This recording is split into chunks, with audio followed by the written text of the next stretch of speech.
अस्सलाम जी, मैं आपका भाई मुबीन अहमद और आपके लिए 2.5 मरला 2.5 मरला का एक लग्जरी वीआईपी सा घर लेके आए हूँ। सॉलिड कंस्ट्रक्शन की गई है। ग्राउंड फ्लोर आपको सबसे पहले चेक कराया जा रहा है, तो ये आप चेक कर सकते हैं। घर में इंटर होते हैं तो आपका लाउंज सेपरेट है, उससे पहले एक वीआईपी सा किचन यहाँ पर देखने को मिल रहा है। खूबसूरत तरीन काम किया गया है और सीलिंग चेक करें, बड़ी वीआईपी है। वॉलपेपर और नीचे यहाँ पर आपको खूबसूरत सी रखी गई हैं, ये आप चेक करें।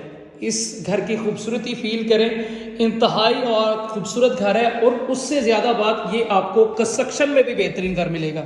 मतलब आपको इस घर की क्वालिटी बड़ी बेहतरीन किस्म की इंशाल्लाह देखने को मिलेगी। आप आएँ और साथ में छेनी हथौड़ी भी लेके आए।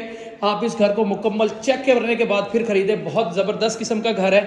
65 लाख डिमांड की जा रही है। 2.5 मरला 2.5 मरला का ये डबल स्टोरी 3 बेडरूम वाला घर है। 2 वीआईपी से किचन इस घर में मिलेंगे। तो फर्स्ट फ्लोर पर भी आपको देख सकते हैं खूबसूरत तरीन काम किया गया है। कहना किनाल व्यू हाउसिंग सोसाइटी, गज्जूमता, आलू वाला रोड, लाहौर इस वीआईपी से घर की लोकेशन होने वाली है।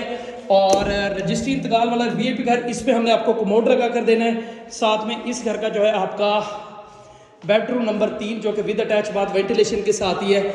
और ये आपको 65 लाख डिमांड टोकन पर निगोशिएबल होने वाली है। कहना किनाल व्यू हाउसिंग सोसाइटी, कहना 9 लाहौर लोकेशन। मजीद डिटेल के लिए भाई का चैनल सब्सक्राइब कर लें और फ़ोन पर आप